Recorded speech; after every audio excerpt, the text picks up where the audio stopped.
I would like to share with you that there are many in the church that are teaching that the sons of God, found in Genesis 6, 1 through 4, are the children of fallen angels having relations with women, or some variation of this.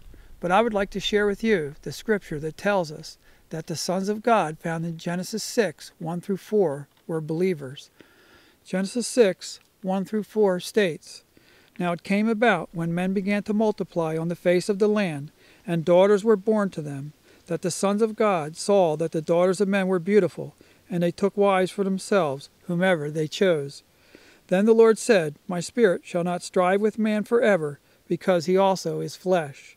Nevertheless his days shall be 120 years. The Nephilim were on the earth in those days, and also afterward, when the sons of God came into the daughters of men, and they bore children to them. Those were the mighty men who were of old, men of renown." Now listen to what is stated in Luke 20, 34 through 36, about who are called the sons of God. "And Jesus said to them, The sons of this age marry, and are given in marriage. But those who are considered worthy to attain to that age and the resurrection from the dead, neither marry nor are given in marriage. For neither can they die any more, for they are like angels, and are sons of God, being sons of the resurrection." These verses are telling us that every person from the time of Adam until the new heaven and the new earth come down out of heaven, that are worthy to take part in the resurrection and the new heaven and the new earth, are called the sons of God.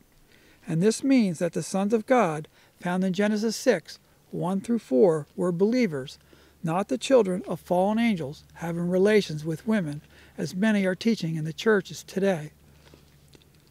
Now Genesis 6, 1 through 4, is describing the state of the believers at the time of the flood. When Genesis 6, 2 states, "The sons of God saw that the daughters of men were beautiful, and they took wives for themselves, whomever they chose," it is telling us that by the time of the flood, the believers were marrying the unbelievers. And according to Genesis 6:12, which states, "God looked on the earth, and behold, it was corrupt, for all flesh had corrupted their way upon the earth." When God saw that the believers were marrying unbelievers and becoming corrupted, he realized that the entire earth was corrupted, and it was because of this that he decided to destroy the earth by the flood. Those that teach that the sons of God are the children of fallen angels having relations with women say that the Nephilim in Genesis 6:4 were the giant people that were on the earth at that time. But if you read Genesis 6:4, which states, "The Nephilim were on the earth in those days, and also afterward, when the sons of God came into the daughters of men, and they bore children to them. Those were the mighty men who were of old, men of renown." You can see that this verse tells us that the Nephilim were the renowned wealthy men of the earth at that time, and that there would be renowned wealthy men after the flood as well, which we can see is true today. When Matthew 24:37 states, "For the coming of the Son of Man will be just like the days of Noah," it is telling us that the Nephilim can't be the giants. Because if that were true, there would have to be giants on the earth today, and we know that this is not the case. The fact that Genesis 6, 1 through 4 explains that there were believers on the earth who had become corrupted at the time of the flood, this tells us that many believers died in the flood.